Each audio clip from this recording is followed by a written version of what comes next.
Well, it is awesome to have all of you connecting with us today, and for everyone online right now and across all of our campuses. We're one church right where you are. My name is Chris, and we're in this fourth and final part of the series titled Love First, Looking Beyond Ourselves. And one of the goals across this series was to develop some anchor points for this phrase, love first, especially anchor points for this one word, love. And what we get is, this word love is used all the time. And we just wanted to kind of say, well, when we say love first, this is what it's anchored to. This is what we mean when we say, and when I say we, I mean the church, a gathering of people. When we say love first, this is what it's anchored to. One of those anchor points is that love is a verb. So many times the word love is relegated right to a feeling and an emotion. People fall out of love, right? I just lost that loving feeling, right? Love just seems to dissipate. And when we hear the word love, right, and especially when Jesus is talking about love, right? Jesus didn't talk about this fleeting emotion called love. He was like, no, love is action. Love is a verb. And love is anchored to, well, it's other-centric. And I think we all get that love is about other people, but it's so easy for all of us to start off being other-centric in our love, and then quickly before we realize it, we're becoming me-centric.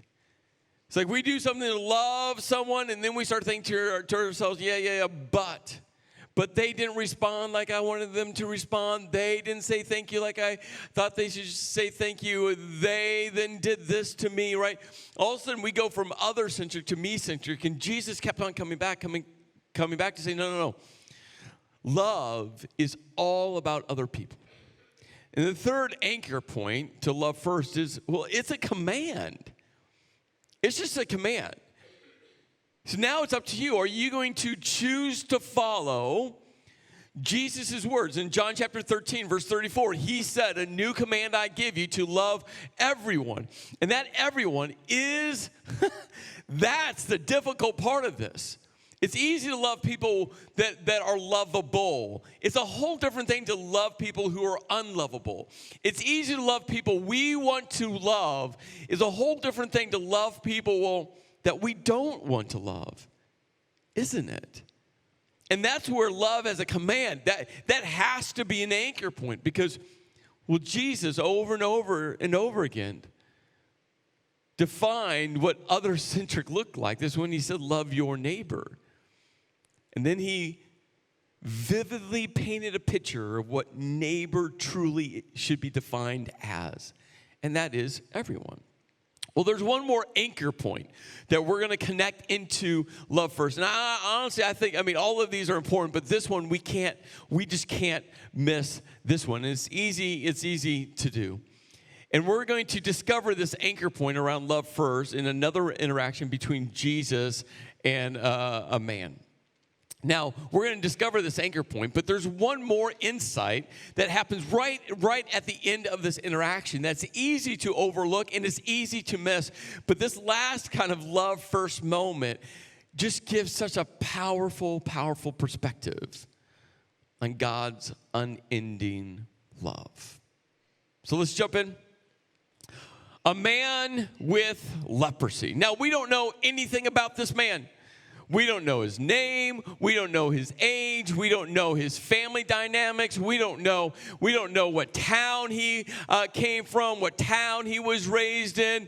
We don't know how long he had leprosy. I think he had leprosy just from the text. I think he had it for many, many, many years, if not decades. I think this was a long, long illness that this man had. But we don't know any of this. All we know is there was a man, and he had leprosy. Now, what's interesting about this word leprosy, in our modern day and age, that word leprosy, we just mentally equate it to what the medical doctors call Hansen's disease, which was a form of leprosy. But this Greek word for leprosy, all that meant was a skin disease.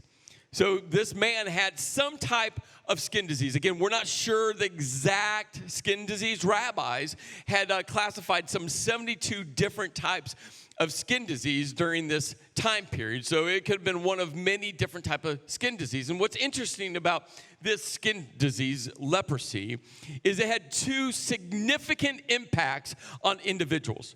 And the first one, honestly, was the lesser of the two impacts. The first one being the physical impact. This man was in great discomfort and pain.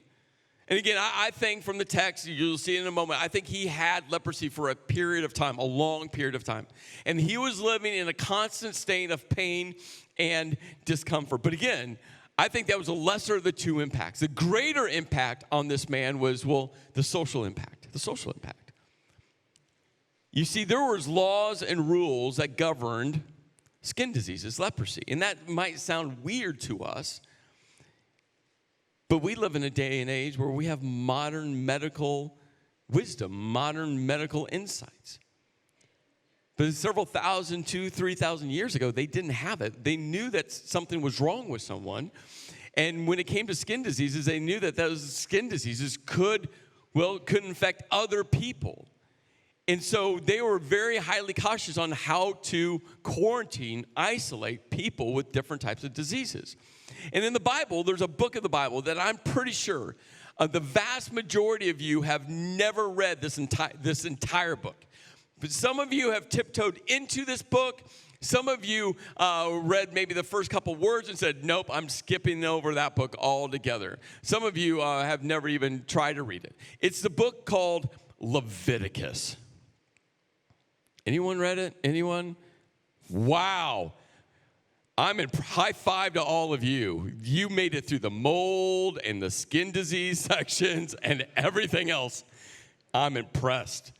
And so many times we enter in a book like Leviticus, and it literally is a whole book about rules and laws like that. I mean, if you had mold, there was rules and laws to follow on how to deal with the mold. Again, and you have to ask the question, well, why is that in the Bible? Why is there verses about mold and skin disease in the Bible? Well, you have to go to the point in time in which this book was written. And you have to ask the question, well, what was going on? It's one of the most important questions you ask when you read throughout the whole Bible, because the Bible spans thousands and thousands of years. So you have to ask the question, well, what was going on and what was God trying to accomplish during that point in time? So with Leviticus, what was God trying to accomplish during the time where the Leviticus was being written, those laws and rules? Well, you go back right before Leviticus, and God's chosen people, the Israelites, were in captivity. They were in captivity some 400 and some odd years. And it's easy to say the words, they were in captivity for 400 and some odd years. But we have to really grasp what being in captivity, being a slave was. And it wasn't just an Egyptian thing. Being a slave in Egypt, being a slave in the Babylonian Empire area, being a slave in the Syrian Empire area, or the Persians, or the Greeks, or the Romans, it was all the same thing. Slaves for any empire had zero value, zero worth. They were worth nothing. They weren't seen as human beings. They were a commodity. They were a tool to be leveraged until that tool broke. Or in the case of a human life, that person died.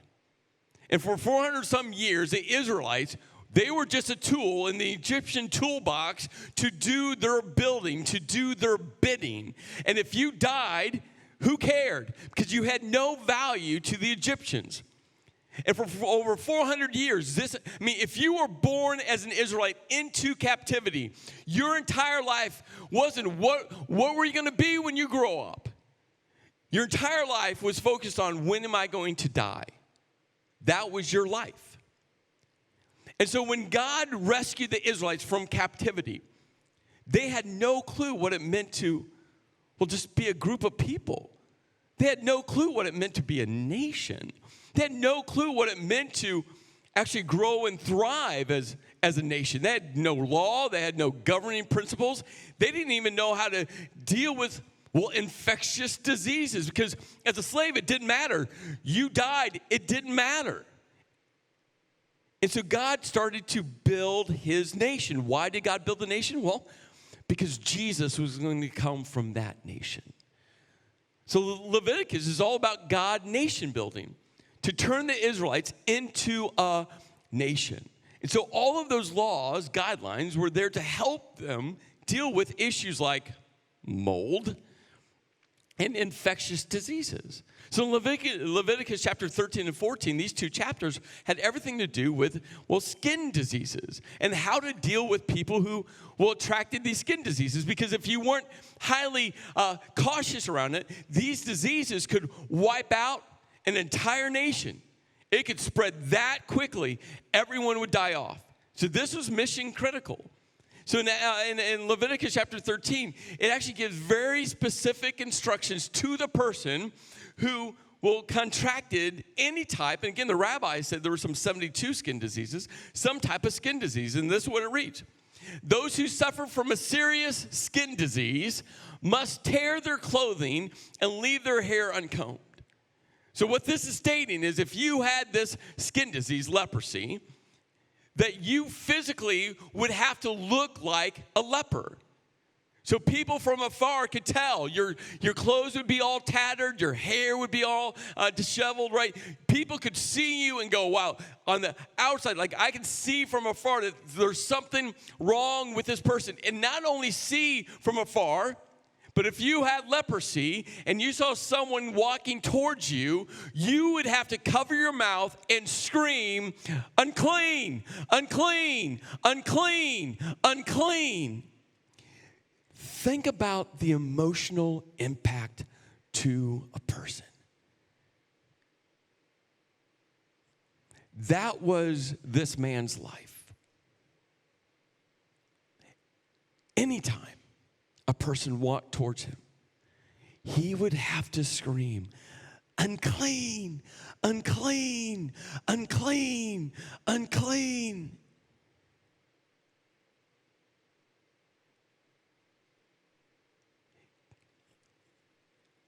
Picture it. And as long as this serious disease lasts, again, we don't know for this man. Again, I think it was a lengthy period of time, years and years, if not decades. As long as they had this skin disease and they didn't have treatments for it, they didn't know what caused it,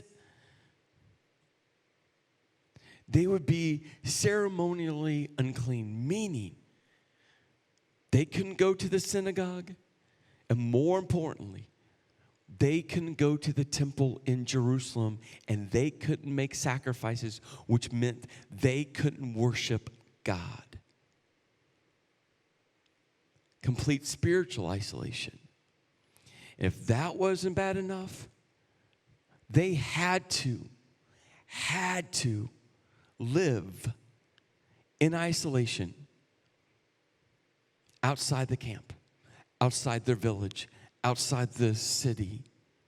So if you were married and you got a skin disease, you lived away from your wife, your husband. If you had kids, you would be separated from your kids. Tight family networks, which was very, very common. You would leave your mom and dad and your aunts and uncles and your cousins. I mean, you would be completely isolated. Job, not anymore, because you couldn't interact with anyone. You couldn't come in contact with anyone, because if you came in contact with anyone, you would make them unclean. So now your entire life, spiritually isolated. Family, isolated.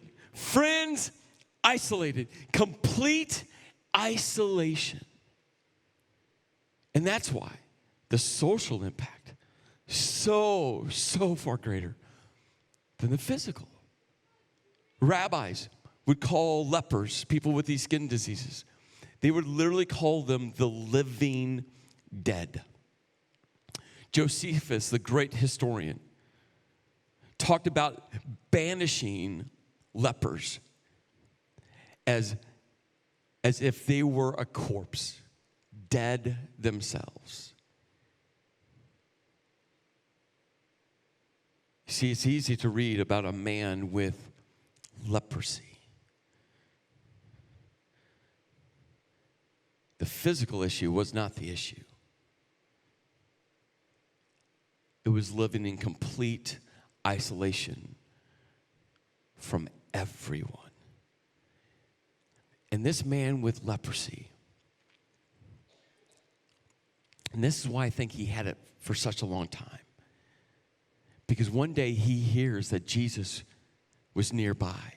And remember, wherever Jesus went, crowds of people followed Jesus everywhere. I mean, everywhere. That's why over and over again, Jesus tried to get away from the crowds, just to take a deep breath. So everywhere Jesus went, there was crowds. And one day, this man with leprosy hears that Jesus is nearby. And he doesn't care anymore. He doesn't care about the law, the Torah. He doesn't care about the cultural impact of this moment. I mean, he clearly understood the law that governed his skin disease. But on this day, he said, forget it all. I'm done. I have nothing else to lose. I don't care what anyone else says. And guess what? He comes, he breaks through the crowd, fighting his way through the crowd. I think the crowd is separated because, not only could you see that this guy had leprosy, he smelled like he had leprosy because of the skin disease. This entire situation, I think people just scattered, and then they started to yell and scream and mumble. Couldn't believe that this man who was supposed to stay on the outside of the town screaming, unclean, unclean, was making his way through the crowd. And he knelt in front of Jesus, begging to be healed. And he looked at Jesus and said, if you are willing. And this is insightful. Because he didn't say, Jesus, if you have the ability. He didn't say, Jesus, if you have the power. No. He said, Jesus, if you are willing. He knew Jesus could heal him. What he was asking is, Jesus, are you going to show me mercy? Jesus, are you going to show me love? Jesus, I know you can heal me. I want to know if you're merciful and you're loving. That's what he was asking. That's what he was asking. He goes, Jesus, if you're willing, I need to be healed.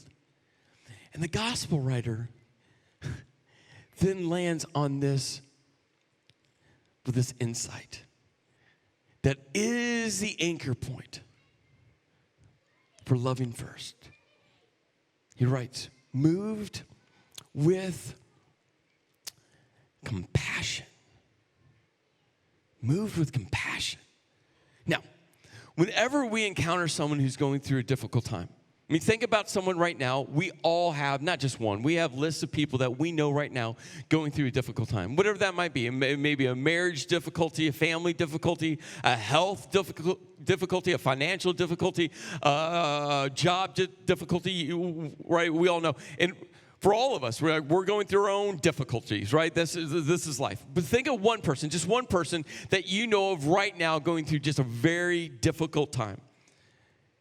And so whenever we hear about a person, a friend, a family member going through a difficult time, right, there's kind of 4 rungs in which we need to address that difficulty, or we have the option to address that difficulty. The first rung, I hope none of us, no matter what your spiritual framework is, I just hope none of us step on this rung. I hope we skip this rung, but it's real. The first rung is this. It's apathy, I don't care. And I just hope, no matter what your spiritual journey is, as human beings, when we hear about someone, whether they're directly connected to us or not directly connected to us, I just hope when we hear about moments where someone's going through suffering, someone's going through a difficult time, I just hope we don't have apathy. And that's just horrible, to be honest with you. Like, to be a human being that doesn't care about other human beings, no matter the relationship.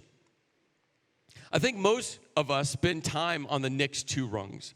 The first one, the next one is sympathy. And sympathy is, I kind of feel sorry for you.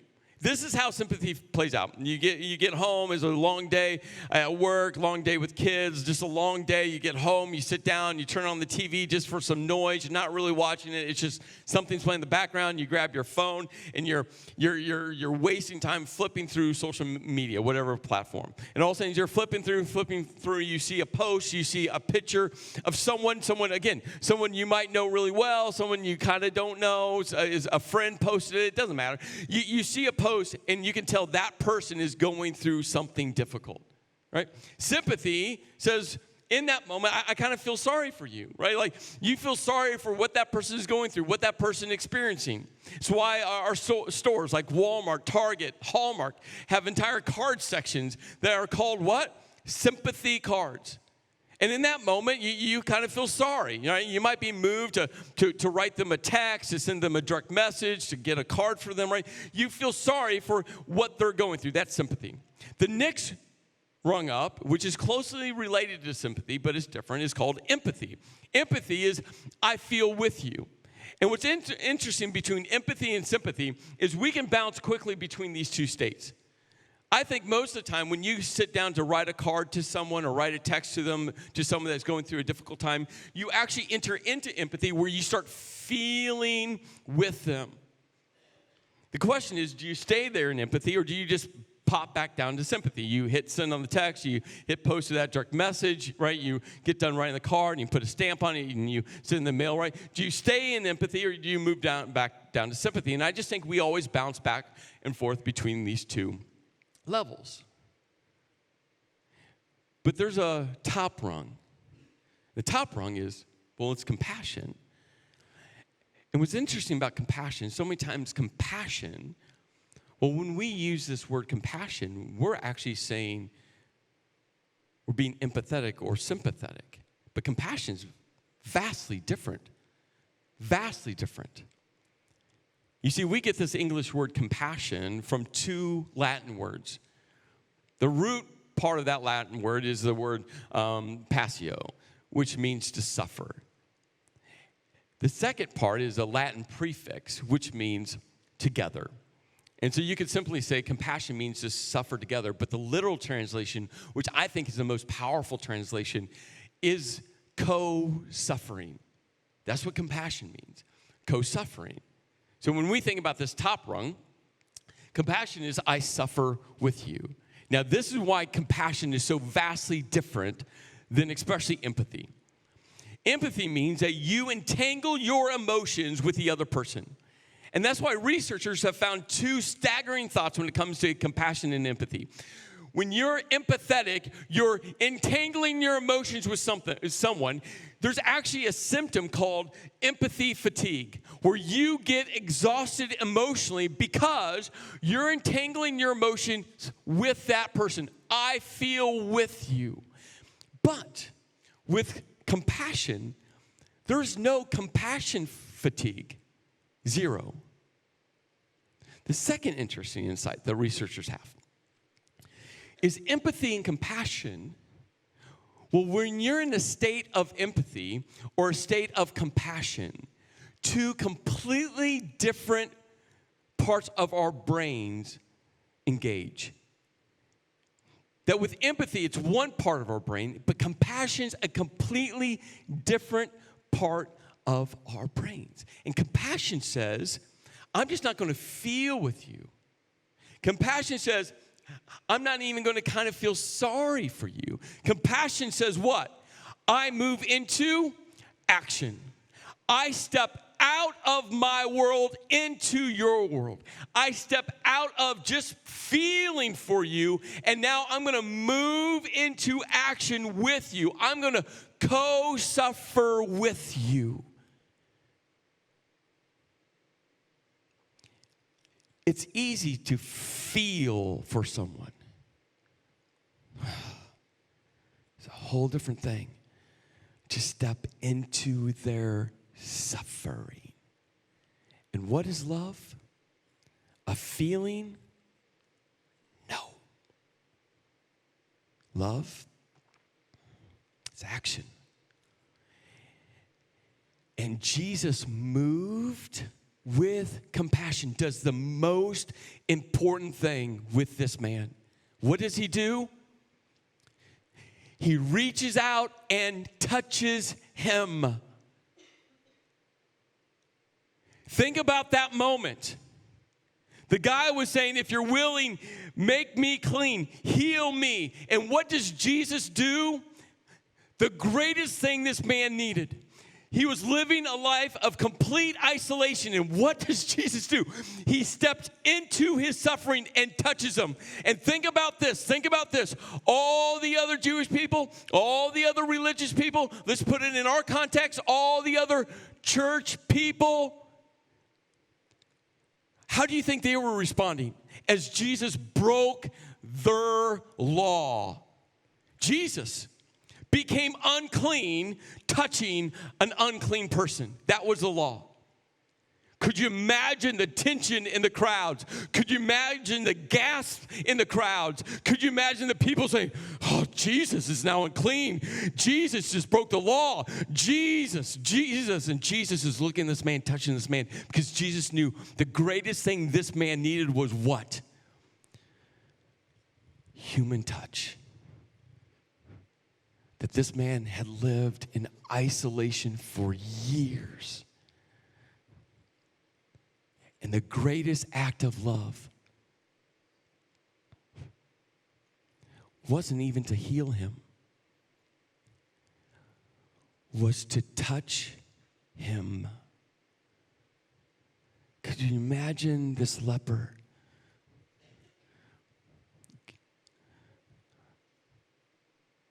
Possibly decades without human touch. And Jesus does the one thing that this leper never thought Jesus would do, but moved by compassion. Jesus co-suffered with him. Touched him. And Jesus said, I'm willing. Be healed. And instantly, the leprosy disappeared and the man was healed. Then Jesus sent him on his way with a stern warning. And I love this because the phrase stern warning, strong warning. Like we get, kind of the emotion behind it. But the Greek word behind this isn't just the word strong warning. It was actually a word image, a word picture. And it means flared nostrils. Parents, grandparents, you know that moment when you're looking at your grandkids or kids and you're giving them a strong warning. It's never just with your words, right? Your entire facial expression reflects the words you're giving them. And this is a picture here. Flared nostrils. This guy did not miss what Jesus was going to say next. And with flared nostrils, the stern warning, Jesus said, hey, don't tell anyone. Who's anyone? Anyone. Right? Don't tell anyone about this. And said, go to the priest. That's the one person. The priest. Why the priest? Well, it was the Jewish law that the priest was the only person that could say that you were clean. Remember, in the Jewish faith and the Jewish culture, the Jewish framework, they were both a nation, so there was a political arm to it, but there was a faith construct. So there was a faith, religious arm to it. And the priest operated in both of those realms. The priest had a whole lot of power and influence. And Jesus said, hey, go to the priest. The priest is the only one that could say you're clean. And let him examine you. Take along the offering required. Now, this is an important insight here. Because the offering, the sacrifice, the only place that you could offer a sacrifice was at the temple, which was located in Jerusalem. Only place. And this guy who had gone years and years and years without being able to offer the sacrifice offering, Jesus is like, hey, go to the priest in Jerusalem, offer your sacrifice there at the temple, who required it in the law of Moses for those who have been healed of leprosy. This will be a public testimony to one person, the priest. Because Jesus wanted to make sure that the priest knew who healed this man, that you've been cleansed. What do you think this guy did? What do you think this guy did? Again, clear. Jesus couldn't have articulated it any clearer. He gave a stern warning with flared nostrils. It wasn't like a misunderstanding. What do you think this guy did? Well, this leads to one of the greatest insights of Jesus' love for you and for me. But when the man went and spread the word, proclaiming to who? Everyone. Jesus said, don't tell anyone. He went and told everyone what had happened. And it's easy to say, well, yeah, Chris, if I've gone years and years, decades, being in isolation, now I'm healed. I mean, the excitement would be overwhelming, and we could understand that. But again, Jesus was clear. This is now about obedience. And Jesus is looking at this man and saying, no, obey my commands. Will you obey? And this guy goes and tells everyone what had happened. As a result, large crowds soon surrounded Jesus, and he couldn't publicly enter town anywhere. He had to stay out in the secluded places, but people from everywhere kept coming to him. Now, again, this is so easy to miss. So easy to miss. And you have to ask yourself, well, why was this included? It's one thing to include this certain warning, this guy didn't do it, but all of a sudden there's more information here. I personally almost missed this. And I think this is one of the most powerful pictures of Jesus' love for you and me. Think about what happened here. This man who had been living in complete isolation now was able to go anywhere publicly, surrounded by people. And Jesus, who at this point was able to kind of make his way around to different towns. I mean, there was some attention, but he wasn't getting mobbed by people. Jesus, who's able to make his way around to different public places now, was in isolation. Jesus switched places with this man. Jesus, in an act of love, took on this man's disease and switched places. And that is what happened on the cross. Jesus taking on our sin, our disease, trading places.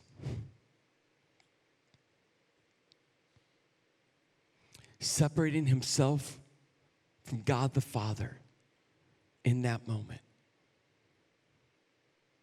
Why? For God so loved the world that he gave his son. That whoever believes, not earns, not does, whoever believes will be forever connected to God the Father. Jesus switched places with this guy. And Jesus, when you name him, the subject of your life, switches places with you. The greatest act of love. You see, Jesus, as he was finishing scrubbing his disciples' feet, again, hours before being arrested, beaten, and crucified. Hours. He gives that new command. It's a new command. To love everyone. Love everyone. He has spent his public ministry describing everyone. And he looks and he says, hey, now love everyone as I have loved you. So you must love everyone. But it'd be logical for Jesus just to stop there. But Jesus doesn't stop there. There's one more insight that immediately follows the new command to love everyone. There's one more insight. And it's like Jesus is like, hey, love everyone. That's great. You should do that. But there's a purpose and there's a why. Don't miss the purpose and the why. Because it would be easy to miss the purpose and the why. It'd be easy to go through life saying, I love everyone. But there's a purpose why Jesus said love everyone. There's a purpose why we say love first. And Jesus, looking at his disciples like he would be looking at all of us, he said, your love.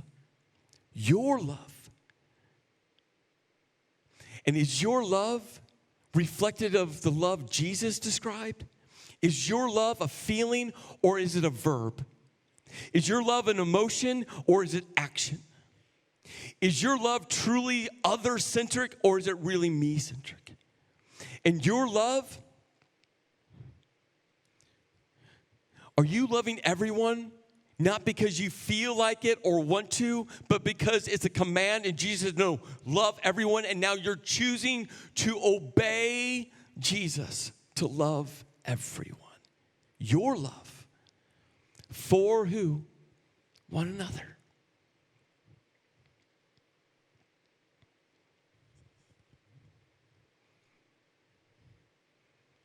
I was sharing with someone on the radio at Community Days. She was interviewing me, and she asked me about this whole love first thing. And I just simply said to her, I said, we live in a world where people are against everything, and the church has been part of that.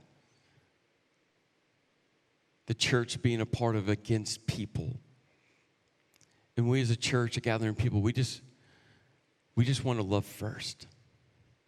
And within about 30, 35 seconds, I kind of explained that. And all of a sudden, I'm talking. She has a microphone in front of me. She raises her arm, and I have no idea her spiritual journey. And she had goosebumps going up her entire arm. And after we got off the radio, she goes, thanks for saying that.